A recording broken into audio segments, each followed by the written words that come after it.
잘 지내셨어요? 예? 잘 지내는 건 또 뭘까요? 우리는 평화적으로 좀 살고 싶은데 늘 보면 어떤 상황에서 적이 생길 때가 있어요. 예? 근데 이제 적이 순식간에 지나가 버리면 괜찮은데 좀 오랫동안 옆에 있게 되면 많이 지치고 힘들 수가 있죠. 평생의 적. 예. 여러분에게는 제법 오래된 적 또는 평생의 적이 있으십니까? 그걸 이제 좀 오래된 적을 숙적이라고 그래요. 숙적. 근데 좀 오래된 적, 평생의 적이 있으세요? 아우, 조금만 없으면 살겠다 싶은 그런 문제. 상택 목사님은 뭐 있으세요? 제 자신이라고요? 이 설교 초반부터 그렇게 슬프게 나가면 어떻게 해요? 예? 자신이 적이다. 예, 그럴 수 있죠. 또 평생의 적인 것들 또는 제법 오랫동안 적이었던 것들 또 뭐 있으세요? 한길 형제님 뭐 있어요? 자신이에요? 이 교회는 자기 비하를 가르쳤나? 왜 이래? 예? 세영자매는 뭐 있어요? 예? 나의 죄. 그래요. 다 비슷하네요, 대답들이. 뭐 웃을 이야기가 아니라 뭐 제대로 답하고 있는 것일 수 있죠, 그렇죠? 그래요. 근데 그런 것들을 이 성경에서는 약간 이제 비유적으로 표현할 때가 있어요. 이스라엘과 또 다른 누군가가 싸우는 이런 식으로 비유를 해서 마치 역사적 사실로 말하지만 거기에는 그 역사적 사실뿐만이 아니라 거기에서 우리의 이제 평생의 적인 나의 마음도 이제 발견하게 되는 거죠. 이스라엘에는 숙적이 있었는데요. 바로 이제 블레셋입니다. 블레셋. 이 단어를 이제 우리가 오랜만에 보네요. 이게 왜냐면은 사무엘하 5장에서 블레셋을 이스라엘이 무찌른 이후에 그 뒤로는 별로 이 얘기가 나오고 있질 않아요. 사무엘 상에서부터 사무엘하 5장까지 계속 블레셋 얘기였거든요. 정말 숙적이었습니다. 숙적. 그런데 이 사무엘하 5장 이후에는 이스라엘에 블레셋이 미치는 영향이 매우 미미합니다. 왜냐하면 다윗이 왕조 초기에 이스라엘을 공격한 블레셋을 거의 살수대첩처럼 완전히 쓸어버렸기 때문이에요. 기억나십니까? 예? 다윗이 여호와께서 내 앞에서 봇물 터뜨리듯 내 원수들을 치셨다고 하면서 블레셋과 싸웠던 곳을 바알 브라심이라고 이름을 붙였었어요. 기억나세요? 바알 브라심에 대해서 벌써 다 잊었단 말입니까? 블레셋 사람들이 다시 쳐들어왔는데 그때 하나님께서 다윗에게 말씀하셨어요. 뽕나무 꼭대기에서 행군하는 소리가 들리면 재빨리 나아가라. 뭔가 이렇게 하나님께서 진격명령을 내리시는데 뽕나무 꼭대기에서 저벅저벅저벅하는 행군 소리가 들리면 다윗의 군대가 뒤따라 나아가라는 거예요. 즉 하나님의 군대가 먼저 앞서가면 그 다음에 그것을 진격명령으로 삼아서 다윗도 함께 나아가라, 이런 얘기였었거든요. 그래서 결국 블레셋 군대는 완전히 섬멸되었어요. 이제 중요한 건 뭐냐면 사무엘하 5장 이후에 우리가 이제 블레셋을 잘 경험을 못하는 이유가 완전히 무찔러졌기 때문에 거의 전멸 상태까지 갔기 때문에 그런 건데, 중요한 것은 그때 그 마지막 싸움에서 하나님의 군대가 다윗의 군대보다 앞서 나아갔다는 거예요. 야, 잘 싸우고 와, 이게 아니었단 말이에요. 나를 따르라 하시면서 하나님의 군대가 앞서 나아가셨단 말이에요. 그래야지 뭔가 이 숙적이 사라져요. 그러니까 이제 다윗 왕조 초기에 이 다윗이 이스라엘을 무찔렀다라는 말이 완전히 틀린 말도 아니지만 그렇다고 해서 정확한 말도 아니에요. 정확하게 한다면 하나님의 군대가 앞서 나아갈 때 다윗의 군대가 뒤따라가면서 블레셋을 무찌른 거예요. 그래서 이제 우리는 블레셋이라는 이름을 더 이상 위협적인 대상으로 생각하지 않습니다. 그런데 지금 이제 우리가 사무엘하를 이제 거의 끝내가고 있는데 이 거의 마무리하고 있는 이때 갑자기 21장의 한 부분에서 블레셋과의 전쟁이 다시 또 등장을 하고 있는 거예요. 그럼 이 사건은 언제 일어난 사건인가? 몰라요. 블레셋이 등장을 하는 거 보면 다윗 왕조 초기의 사건, 즉 사무엘하 5장 이전의 사건인 것 같기도 하고, 거기 보면 다윗이 매우 지쳐 있었다고 하는데 그런 거 보면은 다윗 왕조 말기의 사건인 것 같기도 하고, 그런데 명확한 것은 없습니다. 뭔가 명확하지 않은, 시대가 명확하지 않은 사건이 또 한 번 이 사무엘하 이 마무리에서 나타났어요. 21장 15절부터 22절까지가 블레셋과의 전쟁 이야기인데요. 여기에는 두 번의 전쟁 이야기가 나옵니다. 첫 번째 블레셋과의 전쟁 이야기는 사무엘하 21장에 15절부터 17절까지입니다. 일단 거기 한번 읽어보실게요. 15절부터 17절까지. 블레셋 사람들과 이스라엘 사이에 또다시 전쟁이 벌어졌습니다. 다윗은 부하들을 거느리고 블레셋 사람들과 싸우기 위해 내려갔다가 몹시 지쳤습니다. 그때 거인의 후손인 비브노비 무게가 300세겔 나가는 청동창에 세 칼로 무장한 채 다윗을 죽이겠다고 달려들었습니다. 그러나 스루야의 아들 아비새가 그 블레셋 사람을 쳐 죽이고 다윗을 구했습니다. 그러고 나서 다윗의 부하들은 그에게 맹세하며 말했습니다. 다시는 저희와 함께 싸움터에 나서지 마십시오. 이스라엘의 등불이 꺼지면 안 됩니다. 다윗이 블레셋 사람들과 싸웠고 몹시 지쳤습니다. 그런데 그 지친 다윗에게 골리앗 같은 거인 한 명이 달려드네요. 거인이 들고 나온 창의 무게가 300세겔이래요. 거의 뭐 각주에도 있지만은 300세겔은 한 3.4kg 정도 됩니다. 무거운가요? 안 무거운가요? 창이 이 정도면 매우 무거운 거예요. 거인은 그런 꽤 묵직한 창과 또 세 칼로 무장을 하고 다윗에게 달려들었어요. 그 거인의 이름이 뭡니까? 이스비브놉이래요. 그랬더니 이제 스루야의 아들이자 요압의 동생이었던 이 아비새가 그 이스비브놉을 죽이고 다윗을 구해냈어요. 그러고 나서 다윗의 부하들이 말합니다. 다윗에게 부탁하는 건데요. 다시는 저희와 함께 싸움터에 나서지 마십시오. 이스라엘의 등불이 꺼지면 안 됩니다. 와, 이스라엘의 등불이 꺼지면 안 된다면서 다윗이 다시는 전쟁에 나가지 말래요. 다윗의 생명이 위험에 처하는 것을 다시는 두고 볼 수는 없다는 거예요. 다윗의 부하들이 다윗을 진정으로 아끼고 있는 것 같죠. 맞습니다. 다윗에게 다시는 전쟁터에 나가지 말라고, 그러면 위험해진다고 그러는 거예요. 그리고 그 이유를 이렇게 표현한 거예요. 이스라엘의 등불이 꺼지면 안 되기 때문이래요.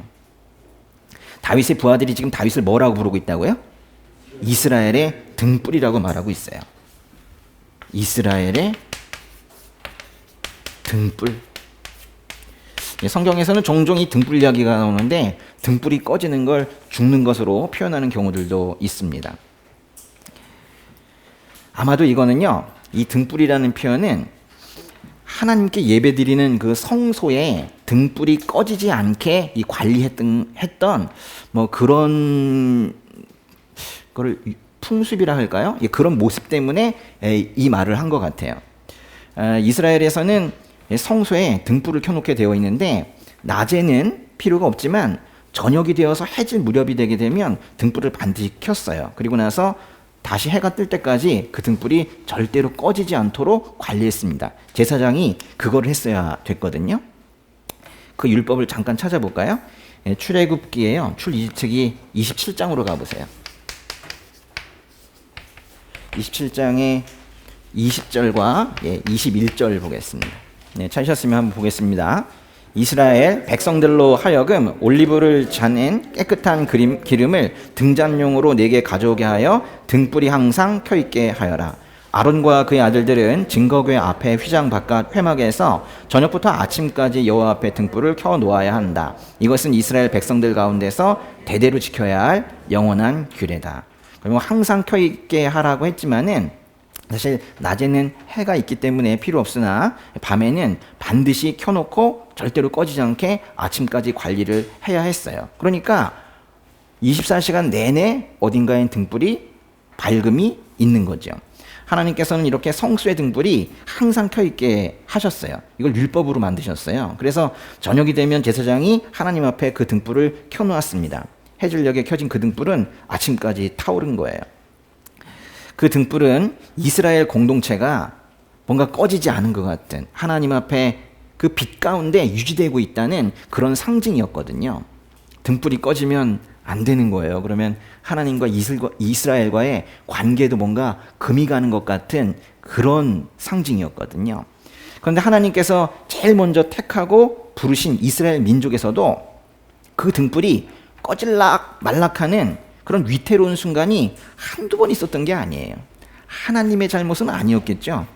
이스라엘 백성들이 우상숭배하고 하나님의 율법을 무시하면서 그 등불이 꺼질 뻔한 적이 한두 번이 아니었어요. 그 사무엘서가 시작이 될 때요. 이 사무엘상에서 그때 이스라엘의 모습이 어땠는지 한번 보세요. 이스라엘의 등불이 어땠는지 보시면 사무엘상의 3장의 2절로 가보세요. 사무엘상의 3장의 2절과 3절을 한번 읽어보시면 당시 이스라엘의 영적 상태를 알 수가 있어요. 읽어보겠습니다. 어느 날 밤 눈이 어두워져 잘 보지 못하는 엘리가 잠자리에 누워있고 하나님의 등불이 아직 꺼지지 않았고 사무엘은 하나님의 궤가 있는 여호와의 성전에 누워 있었습니다. 사무엘서는 이 딱 두 절의 말씀으로 이 사사기 말기에 이스라엘이 어떤 영적 상태에 있었는지를 잘 보여주고 있어요. 엘리 제사장, 엘리는 눈이 어두워져 잘 보지 못하고 있었대요. 엘리는 제사장인 동시에 당시에 군대를 출병시키는 그런 권력도 가지고 있었습니다. 이 사회의 지도층의 최상부에 있었다라는 그런 얘기예요. 근데 그런 최상위 지도자가 눈이 어두웠다는 거예요. 그건 단순히 나이가 들어서 노안이 왔다는 뜻이 아닐 거예요. 이거는 바로 당시 이스라엘 지도층의 영적 상태였어요. 그러니까 지도층이 그렇다면 백성들은 보나마나입니다. 백성들의 영적인 상태도 기대할 바가 없었을 거예요. 하나님께서 택하시고 부르신 그런 민족인데 지금은 하나님의 음성을 듣지 않는 민족이 되어버렸고 마치 하나님이 계시지 않은 것만 같은 그런 삶을 살아가고 있었던 거예요. 제가 지금 어느 나라 얘기하고 있는 겁니까? 이스라엘 얘기죠. 예. 이 부분만 딱 잘라 들으면 대한민국 말하는 줄 알겠어요. 그죠? 예. 당시에 그 이스라엘의 영적 상태는 그야말로 바닥이었습니다. 그런데요, 요 3절을 보니까 하나님의 등불이 아직 꺼지지 않았다. 네? 사무엘상 3장의 3절을 보니까 하나님의 등불이 아직 꺼지지 않았대요. 그 이유는 아마도 그 이스라엘의 처참한 영적 상태에도 불구하고 하나님께서 그 죄 많은 인생들을 포기하지 않으셨기 때문이겠죠. 참 하나님의 인내심은 대단하세요. 예. 하나님의 등불이 꺼지지 않았대요. 소망이 있었다는 겁니다. 그러면서 사무엘상의 그 3장 3절은 이렇게 말해요. 하나님의 등불이 아직 꺼지지 않았고, 읽어보세요. 사무엘은 하나님의 궤가 있는 여호와의 성전에 누워 있었습니다. 거기 등불만 있었던 게 아니에요. 사무엘이 있었습니다. 이스라엘의 눈이 어두워져서 모두가 영적인 맹인 상태에 있었는데 한 소년은 하나님의 등불이 켜져 있는 하나님의 성전에 누워서 잠을 청하고 있었어요. 빛이 남아 있었어요. 나무가 잘려나가도 밑둥이 남습니다. 그곳에서 다시 싹이 나고 새 나무가 자라는 거예요. 모든 것이 다 무너진 것 같아도 끝까지 버티고 있는 기둥이 하나는 꼭 있어요.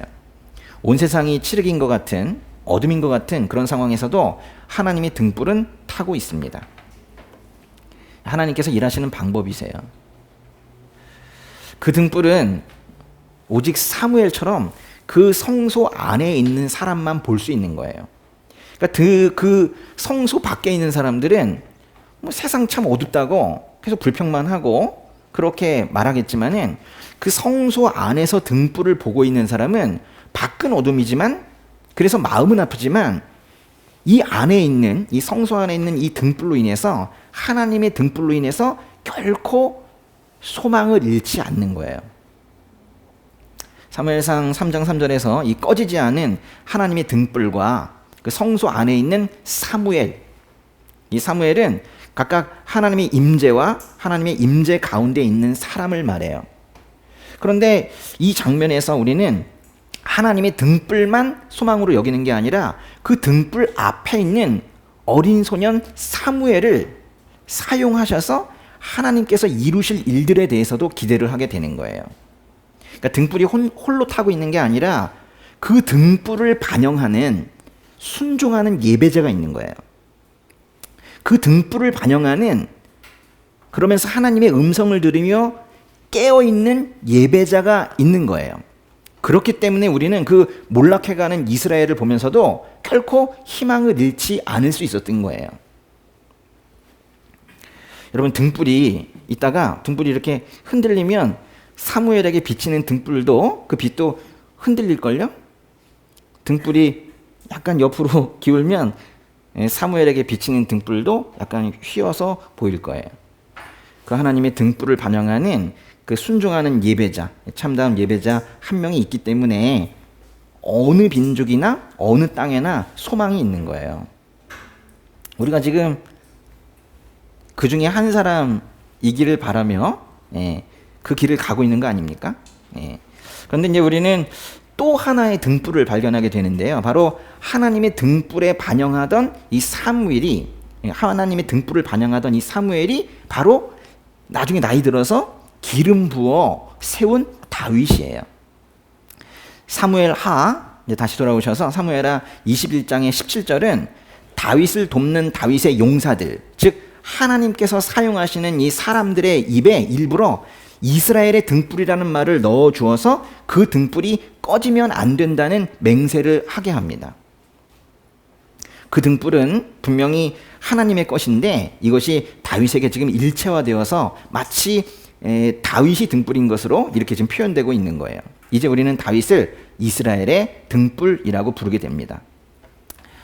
하나님으로부터 다윗을 거쳐서 예수님에게로 이어지는 그 영원한 언약을 받은 다윗은 자신의 자리를 인식했고 그 하나님의 등불을 송구스럽게도 나의 등불로 받아들이게 된 거예요. 지금 자신을 누군가 등불이라고 말했는데 그거를 겸허하게 받아들인 거예요. 그거는 교만이 아니었어요. 중요한데요. 하나님께서 인류 구원의 역사를 이루어 가시기 위해서 자신을 사용하고 계신다는 것을 다윗이 알고 있었기 때문에 등불과 같은 이 엄청난 표현을 자신에게 썼을 때에도 뭐 놀라거나 교만해지거나 또는 거부하거나 이러지 않았단 말이에요. 다윗은 하나님께서 일하시기 위해서 자신을 사용하신다는 것을 알고 있었다고요. 특별히 작은 일도 아니고 인류 구원의 역사를 이뤄내시기 위해서 지금 자신을 사용하고 계신다는 것을 알았다고요. 물론 그것이 1000년 후에 예루살렘과 갈릴리를 오가며 한 분이 구원 사역을 하시고 골고다 언덕에서 그분이 십자가에서 죽으시고 하나님께서 그분을 다시 살리시는 방식으로 이루어지고 그분이 하늘에 오르셨다가 다시 오심으로 완성된다는 이런 구체적인 내용까지는 몰랐을 수 있어요. 그러나 네 집과 네 나라가 내 앞에서 영원히 계속될 것이며 네 보좌가 영원히 서 있을 것이다. 나는 그의 아버지가 되고 그는 내 아들이 될 것이다. 라는 이 하나님의 언약이 단순히 다윗의 나라가 몇 대 더 유지될 것이다. 이 정도의 약속이 아니라는 걸 다윗은 알고 있었단 말이에요. 하나님의 뜻을 알고 있는 다윗. 그래서 그런 면에서도 하나님께서 다윗을 하나님의 마음에 합한 자라고 말하고 있는 것이죠. 그래서 이제 다윗은 자신이 할 일을 알았어요. 와, 그럼 내가 뭘 해야 되지? 이 영원한 약속, 이 다윗의 후손에서 누군가가 오신다라는 이 약속, 이것을 지켜내기 위해서 나는 뭘 해야 되지? 하던 다윗은 뭘 해야 되는지 알았어요. 다윗은 뭘 해야 됐을까요? 이건 뭐 다윗뿐만 아니라 모든 사역을 하는 입장에서 다 해당이 되는 건데요. 내가 너를 사용하겠다 이렇게 이제 말씀하셨을 때 그때부터 뭘 해야 되냐고요. 만약에 뭐 베트남 선교사로 세우시겠다 이렇게 사용하시겠다고 말씀하시면 베트남어를 공부하는 게 할 일인 것인가? 그것도 뭐 하면 좋겠죠. 그렇지만 손짓발짓으로도 다 전도하더라고요. 사용하시겠다고 이제 하나님께서 말씀하셨을 때 다윗은 자신이 할 일을 확실히 알았어요. 다윗이 할 일은 회개하고 돌아와서 하나님 앞에 온전히 서 있는 것이었어요. 회개하고 돌아와서 하나님 앞에 온전히 서 있는 것. 다윗은 바로 이 근본적인 이것을 자신이 해야 되는 일이라는 걸 알았어요. 그런 다윗은 자신을 이스라엘의 등불이라고 표현한 이 부하들의 말을 듣고 부끄러워하지도 교만하지도 않았어요. 다윗이라는 등불이 꺼지지 말아야 하는 것은 그거는 이유가 명확했어요. 그 등불은 바로 하나님께서 사용하시는 등불이기 때문이에요. 그러니까 함부로 사람이 제가 무슨 등불입니까? 이러면 안 되는 거예요. 그래서 다윗이 이렇게 고백을 합니다. 사무엘 하에요. 지금 21장 보고 계시는데 22장으로 가보세요. 22장의 29절. 다윗의 노래인데요. 사무엘하 22장의 29절에 보시면 한번 읽어볼까요? 오 여호와여, 주께서 내 등불을 켜두시고 내 여호와께서 나를 둘러싼 어둠을 밝혀주셨습니다. 주께서 내 등불을 켜두시고 내 여호와께서 나를 둘러싼 어둠을 밝혀주셨대요.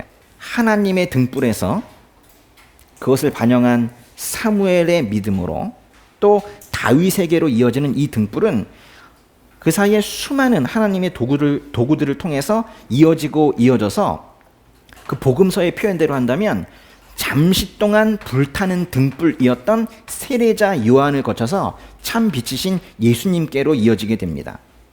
그거는 하나님의 기원을 둔 소망이 이어져서 예수님께로 이어진다는 그런 뜻이기도 해요.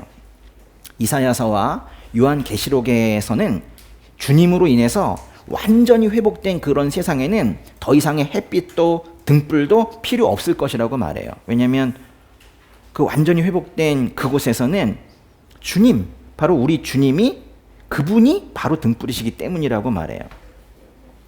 그러나 이제 중요한 것은 그 주님께서 다시 오시기 전까지는, 또는 우리가 죽어서 주님 곁에 가기 전까지는 우리 각자가 등불이 되어서 잘 타오르고 있어야 한다는 거예요. 다윗만 사용하시는 것이 아니라 모든 그리스도인들을 사용하신다라는 이 성경의 가르침에 따르면 우리도 잘 타오르고 있는 등불이어야 된다는 거예요. 이 복음서에 보면 하늘나라는 등불을 들고 신랑을 맞이하러 나간 10명의 처녀와 같다고 말해요.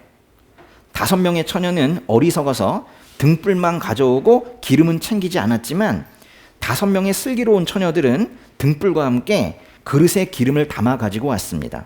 어리석은 처녀들이 여분의 기름을 사러 간 사이에 신랑이 도착을 했어요. 문이 닫혔습니다.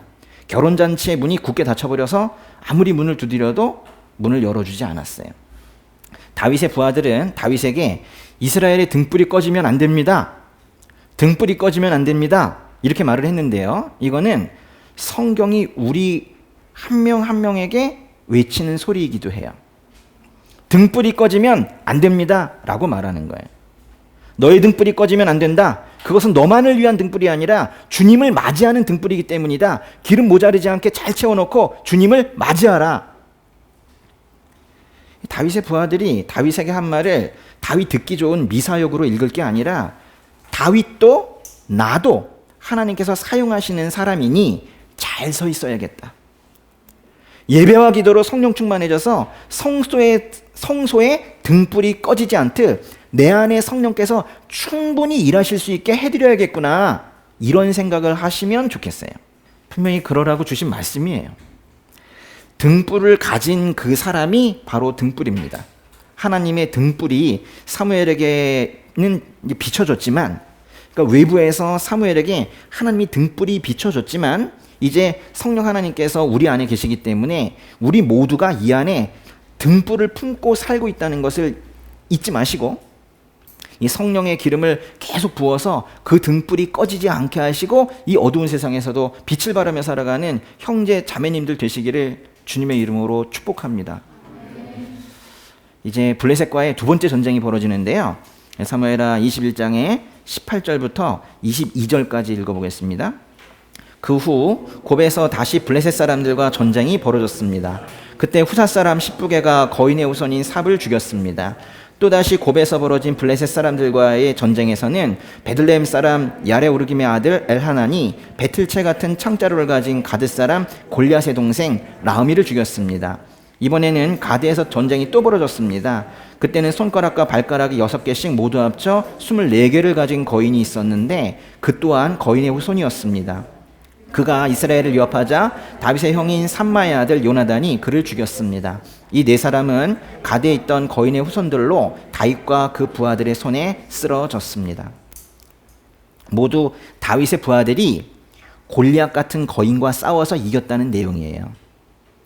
곱에서 전쟁이 일어났다고 하는데 곱이 어디인지는 모릅니다. 다윗의 부하들인 후사 사람 십부개, 야레오르김의 아들 엘하난, 삼마의 아들 요나단이 각각 블레셋의 거인들인 삽, 라흐미, 그리고 손가락과 발가락이 6개씩이어서 4, 6에 24, 24개를 가진 거인을 죽였다는 내용이에요. 그리고는 뭐 이야기가 끝났는데요. 왜 다윗의 용사들이 거인을 죽인 이야기를 사무엘하 마무리하면서 적어 놓았을까요? 뭐 거인이라고 말하지만 크면 얼마나 크겠어요. 그러니까 지금 이 다윗의 용사들은 하나님께서 사용하시는 도구들을 지금 말하고 있는 것인데, 하나님께서 일하실 때는 사람이 만든 어떤 장애물도 또 어떤 거인도 그건 당해낼 수가 없다라는 것을 지금 말하고 싶은 거예요. 하나님께서 일하시면 무너뜨리지 못할 것이 없다는 것을 강조하기 위해서 이 거인 이야기들이 나온 겁니다. 그래서 이제 21장이 마무리되었고 이제 사무엘하 22장으로 넘어갑니다. 한번 넘어가 보세요. 네. 22장은 전체가 다윗의 찬양이에요. 우선 사무엘하 22장의 1절만 읽어보겠습니다. 다윗은 여호와께서 모든 원수들과 사울의 손에서 자신을 구해주셨을 때 이런 노래를 불러 여호와를 찬양했습니다. 다윗은 하나님께서 다윗을 모든 원수들과 사울의 손에서 구해주셨을 때를 기억하면서 이 노래를 불렀네요. 다윗이 그 자신의 삶을 돌아보니까 자신은 혼자 내버려진 적이 한 번도 없는 거예요. 물론 그 순간순간에는 그런 착각을 했을지는 몰라도 뒤돌아보니 한 번도 자신이 혼자였던 적이 없는 거예요. 항상 돕는 자를 보내주셨고 늘 주님께서 직접 옆에 계셨다는 거예요. 모든 순간에 하나님께서 함께 하셨고 그저 은혜 속에 살아왔다는 걸 지금 고백하는 거예요. 근데 그런 다윗의 그 파란만장한 그런 삶 속에서도 무엇보다도 먼저 떠오르는 게 이 사울로부터 도망칠 때 이야기 있죠. 그 광야 생활. 그때가 제일 먼저 떠올랐나 봐요. 어제 저녁에 그 9시에 또 여지없이 기도문이 올라왔죠. 어제는 담비자매가 올렸던데 거기 이제 그 기도문 속에 그 시편 18편 30절 말씀이 있더라고요. 기억나십니까? 하나님의 길은 완전하고 여호와의 말씀은 흠이 없으니 주께서는 자기를 신뢰하는 모든 사람들의 방패가 되신다라는 이제 그런 말씀이었었어요. 제가 설교 준비하다가 이제 기도 시간이 되어가지고 이제 그 기도문을 이렇게 읽고 있는데 제가 깜짝 놀랐죠. 제가 왜냐면 제가 딱 그때 그 말씀을 보고 있었거든요.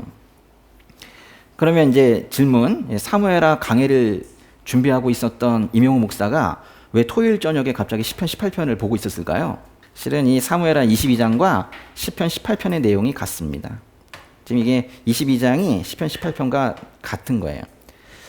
그런데 이제 사무엘하 22장에 있는 이 다윗의 개인적인 고백이 똑같은 내용이 자리를 옮겨서 시편에 가 있으니까 그것이 같은 내용인데도 불구하고 그게 이스라엘 전체, 하나님의 자녀들의 그 전체가 하는 공동체의 고백이 되었던 거예요. 그 시편 18편 한번 잠깐 열어보실래요? 내용은 같으니까 거기에 제목만 한번 보도록 하겠습니다. 시편 18편의 제목, 우리가 표제라고도 하는데요. 제목이 무엇입니까? 여호와의 종 다윗의 시, 지휘자를 위한 노래. 여호와께서 다윗을 그 모든 적들의 손과 사울의 손에서 구하셨을 때 다윗이 여호와께 노래한 시. 그러니까 시편 18편의 제목이 결국 조금 전에 읽으신 사무엘하 22장 1절의 말씀이에요. 근데 시편 18편이 몇 절까지 있어요? 50절까지 있죠. 그러면 사무엘하 22장은 몇 절까지 있어야 될까요? 그렇죠? 1절에다가 제목을 하나 줬으니까 51절까지 있겠죠. 한번 확인해 보세요. 사무엘하 22장이 51절까지 있는 거예요. 그죠? 예. 다시 돌아오셔서 사무엘하 22장에 2절부터 4절까지 한번 읽어보겠습니다. 그가 이렇게 노래했습니다. 여호와는 내 바위이시오 내 산성이시오 나를 건져내는 분이시며 내 힘이십니다. 내 하나님은 내가 피할 내 바위 내 방패 내 구원의 뿔 내 산성이십니다. 내 피난처이시며 내 구원자이십니다. 주께서 난폭한 사람에게서 나를 구해 주셨습니다. 찬양받아 마땅하신 여호와를 내가 부르니 내가 내 적들로부터 구원을 받을 것입니다. 와, 겨우 그 3절인데 다윗은 하나님을 아주 다양한 호칭으로 그렇게 부르고 있어요. 내 바위. 거기 3절에 내 바위라고 그랬는데 보통 이제 다른 성경에서는 내 반석이라고 하죠. 네, 내 반석. 그리고 뭐라고 그랬냐면 내 산성이라고도 표현을 했고 나를 건져내는 분, 뭐 2절, 3절에 다 그렇죠? 뭐 또 뭐라고 그랬어요? 내 힘, 내가 피할 내 바위, 내 방패, 내 구원의 뿔, 내 피난처, 내 구원자. 우리도 이렇게 다양한 이름으로 하나님을 찬양하고 있나요? 하나님께서 어느 날 다윗에게 묻는 거예요. 다윗, 나는 너에게 뭐니? 그랬더니 이제 다윗이 머뭇거리지 않고 이렇게 말하는 거예요. 저의 바위이시고 산성이시고 방패이시고 피난처이십니다. 이렇게. 그러면서 쭉 대답을 하는 거예요. 이미 그 마음 가운데 하나님이 그렇게 이미지가 되어 있고 그것을 언어로서 표현할 정도이면 하나님이 깊이 자리 잡고 있는 거예요. 여러분에게 하나님은 어떤 분이십니까? 이렇게 대답했으면 좋겠어요. 그죠? 내 산성이시고 바위이시고 방패이시고 피난처이시고 내 구원의 뿔이십니다. 이렇게. 다윗이 하나님을 부르는 표현들을 보면 크게 2가지로 볼 수가 있는데요. 첫째, 나를 위험에서 구하시는 분이세요. 나를 위험에서 구하시는 분. 2번째는 나에게 힘이 되시는 분이세요. 이 2 표현을 합쳐보면 즉 나를 위험에서 구하시는 분과 나에게 힘이 되시는 분, 이걸 또 하나로 합쳐보면 이렇게도 표현할 수 있어요. 좀 쉬운 말로 내가 힘들 때 내 기도에 응답하시는 분. 다 합치면 그 얘기예요. 내가 힘들어서 주님께 간구했을 때 내 기도에 응답하시는 분. 다윗은 하나님을 그렇게 보고 있는 거예요. 다윗이 하나님을 부르는 호칭 중에 좀 특이한 거는 내 구원의 뿔이라는 표현이에요. 이게 그 중에 제일 어려운 표현 같아요. 그죠? 내 구원의 뿔. 우리가 사무엘상 2장에서도 보았던 그 한나의 기도도 이 구원하시는 하나님을 기뻐하며 시작을 했었는데 한나는 하나님께 여호와 안에서 내 뿔이 높이 들렸습니다 라고 고백을 했어요. 여기서 이 뿔은 정말로 그 뾰족한 뿔 있죠. 그거예요. 그러니까 뭐 우리말 성경에서는 그것이 그 각주의 힘을 상징한다 이렇게도 표현을 해놓았는데 누군가는 또 이렇게 뿔은 항상 이게 하늘로 솟아있기 때문에 늘 하나님을 바라는 뭐 그런 모습이다라고 말하기도 하고 그래요. 뿔은 힘을 말해요. 힘. 우리에게 힘이 있나요? 조금은 있으시죠? 예? 예. 이게 걸어 다닐 수 있잖아요. 네. 우리에겐 근데 힘이 많지는 않은 것 같아요. 예. 좀 힘들다는 표현 좀 많이 쓰는데 우리에겐 살아갈 힘은 부족하고 구원할 힘은 없죠. 살아갈 힘은 부족하고 구원할 힘은 없는 게 우리 존재의 현실이에요. 근데 이제 우리가 하나님 안에 있게 되면서 구원하시고 보호하시는 그런 하나님의 힘을 마치 내 힘인 것처럼 쓸 수 있도록 허락하세요. 아니, 우리는 힘이 부족하거나 또는 없는데 완전하신 하나님의 그 힘을 마치 내 것인 양 그렇게 쓸 수 있도록 허락하시고 심지어는 그렇게 하라고 말씀하세요. 참으로 놀라운 일이죠. 그래서 하나님 따르는 그 인생이 이게 근본적으로 다른 것이죠. 네, 계속 읽어봅시다. 그 다음에 22장의 5절부터 7절까지 한번 읽어볼게요. 죽음의 파도가 나를 얽어매고 멸망의 급류가 나를 압도하며 지옥의 줄이 나를 감아매고 죽음의 덫이 내게 덮쳐옵니다. 내가 고통 가운데 여호와를 부르고 내 하나님께 도와달라고 부르짖었습니다. 주께서 성전에서 내 목소리를 들으셨으니 내 울부짖는 외침이 주의 귀에 들렸습니다. 결국 다윗은 왕이 됐거든요. 우린 뭐 쉽게 경험하지 못하는 삶인데 결국 왕이 되고 나름 화려한 삶을 살았던 다윗이기 때문에 우리는 다윗이 좀 힘든 순간이 있었어도 그 고통의 무게를 잘 공감하지 못하고 있었는지도 몰라요. 어차피 뭐 왕이었잖아 이러면서요. 우리가 뭐 다른 사람들의 마음에 그 고통을 잘 공감하지 못하는 것도 다 이런 식일 거예요. 에이, 그래도 뭐 아파트는 하나 있잖아. 그래도 애들 잘 크잖아. 뭐 이런 식일지도 몰라요. 그래서 이제 공감이 잘 안 되는 거예요. 다윗은 자신이 겪은 환난을 지금 죽음의 파도, 멸망의 급류, 지옥의 줄, 죽음의 덫 이렇게 표현을 해요. 개역개정에서는 이거를 사망의 물결, 불의의 창수, 스올의 줄, 사망의 올무 이렇게 번역을 했는데 그게 좀 어렵다고 보아서 비슷한 말로 우리말 성경은 번역을 해놨는데요. 이렇게 다윗은 자신에게 닥쳤던 위험이 약한 게 아니었다는 거예요. 자신에게 닥쳤던 위험이 죽음의 문턱을 넘어설 뻔한 정말 죽을 뻔한 그런 극도의 위기 상태였다는 걸 지금 말하고 있는 거예요. 까딱하면 죽을 뻔한 순간이 한두 번이 아니었다는 거예요. 5절, 6절, 7절만 따로 떼어서 읽어보면은 이거 마치 그 바다에 빠진 요나가 하는 그런 기도 같기도 하고 저 좀 살려주세요. 또는 예수님의 겟세마네 동산의 기도를 보는 것 같기도 합니다. 또 십자가 위에서 예수님께서 엘리 엘리 라마 사박다니 뭐 이렇게 말씀하시는 것 같기도 해요. 그야말로 이 죽음의 문턱에서 하나님 아버지께 올려드린 그 기도에 하나님께서 응답하셔서 뭐 요나 예언자도 3일 만에 살려내셨고 예수님도 3일 만에 살려내셨죠. 여기서 이제 사용된 이 죽음과 관련된 묘사들이 좀 무서운데요.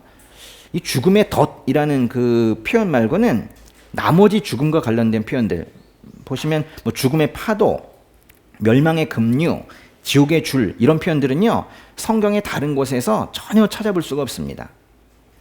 이런 표현들 있죠. 죽음의 파도, 멸망의 급류, 지옥의 줄 같은 이런 표현들은 당시 가나안 사람들이 믿고 있었던 신화에서 주로 사용되던 용어들이에요. 가나안의 우상 숭배적인 용어들이란 뜻이에요. 다윗은요 여기서 노래를 하면서 일부러 성경적 표현이 아닌 세속적인 언어를 사용하고 있어요.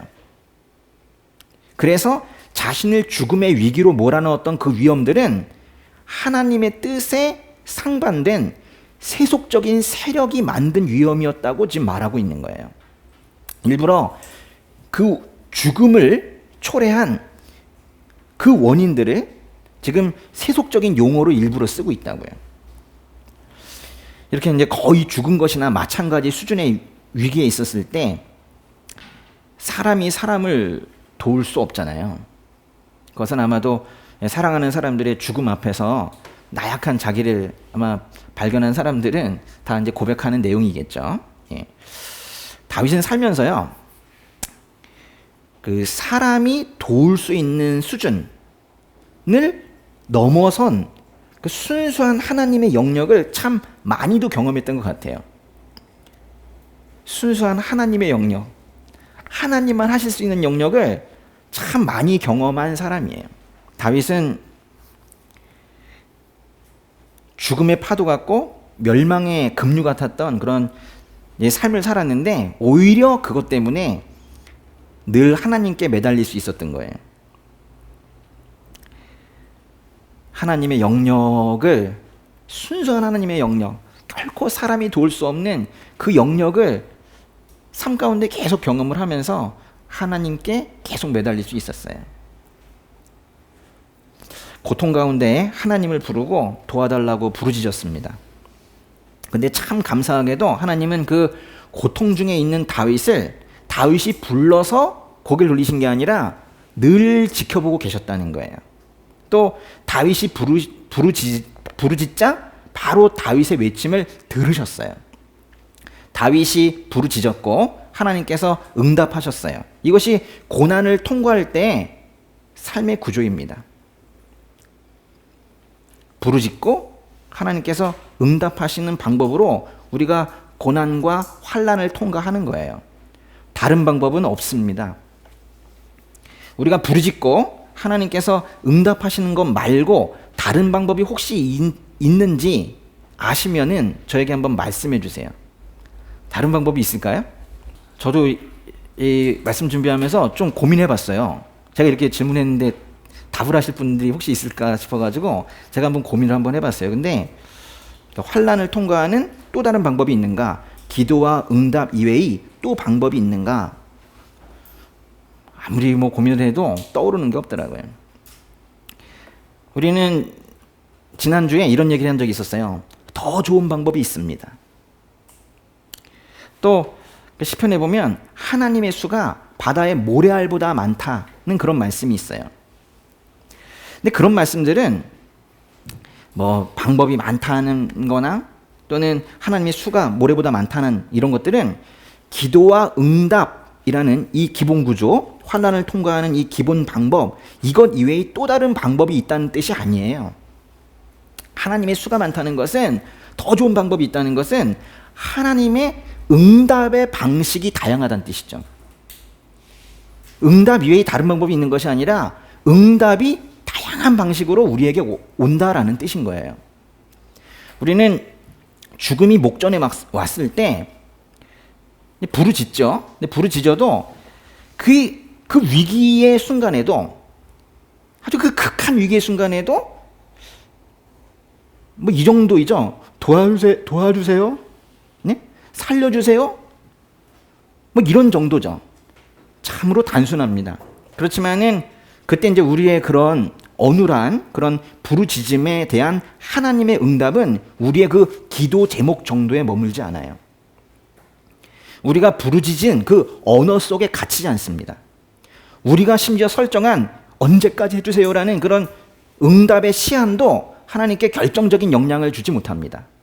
하나님의 응답은 그 모든 것을 초월하는 거예요. 그래서 우리의 기도는 늘 단순할지 몰라도 우리의 부르짖음은 매우 단순해도, 심지어 어눌하고 부족해도 하나님의 응답은 다양한 방식으로 우리에게 오는 거예요. 그렇게 우리가 기도 생활이 그래서 풍성한 것이거든요. 우리는 도저히 하나님의 수를 따라갈 수가 없어요. 한번 따라해 볼까요? 응답의 다양성. 하나 더요. 응답의 초월성. 기억하셔야 돼요. 우리가 간구한 대로 응답되는 게 아니에요. 응답의 다양성, 아주 다양한 방식으로, 심지어는 거꾸로 응답하시기도 해요. 우리에게 가장 좋은 걸 주시기 위해서. 응답의 초월성, 우리가 말한 기도 제목에, 기도 문구에 갇히시는 분이 아니세요. 하나님께서는. 돌아보면 우리의 간구는, 우리의 기도는 늘 수준이 높지 않았습니다.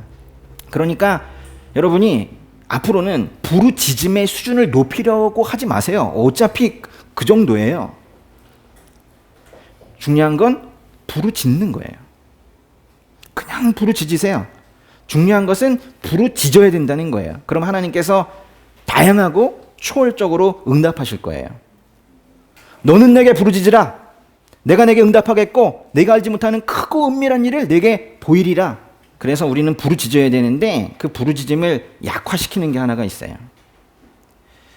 우리가 뭐 멋진 말로 부르짖을 수는 없어도 부르짖음이 그래도 힘있게 나아가서 하나님께 들리도록 그렇게 우리가 부르짖어야 되는데 이러면서 우리 부르짖음을 약화시키는 게 있어요. 그것은 기독교 탄압이 아닙니다. 우리가 죄 가운데 빠져 있을 때 그 부르짖음이 점점 약해지는 거예요. 심지어는 약해지다가 사라질 수도 있어요. 죄가 부르짖음을 약화시켜요. 그런 면에서도 죄의 문제를 해결해야 되는 거예요. 하나님께서 의롭다고 선언해 주셔서 우리가 의인으로 칭해졌다고 하더라도 우리가 도덕적으로 완성된 건 아니거든요. 그렇기 때문에 우리가 진정 의인으로서 마음을 담아 기도하기 위해서는 죄 가운데 빠져서는 안 되는 거예요. 우리가 법적으로 하나님께서 의인이라고 칭해 주셨다 하더라도 성화의 과정을 통하여 우리가 도덕적으로 의인에 가까이 가도록 그렇게 노력하며 살아야 되는데, 그것은 우리가 기도를, 부르짖음을 힘있게 하기 위함이기도 해요. 야고보서 5장 17절에 이르기를 의인의 기도는 역사하는 힘이 크다고 그랬어요. 개역개정에서는 의인의 간구는 역사하는 힘이 크다 그랬어요. 의인의 기도와 간구가 역사하는 힘이 크다고요. 이거 잊으시면 안 돼요. 의인의 기도가 역사하는 힘이 크다고요. 그래서 기도를 하기 위해서 기도자의 삶에 합당한 삶을 살아야 되는 거예요. 기도자의 삶에 합당한 삶을 사시기를 축복합니다. 우리 조금만 쉬었다가 그 나머지 뒷부분 좀 볼게요. 예.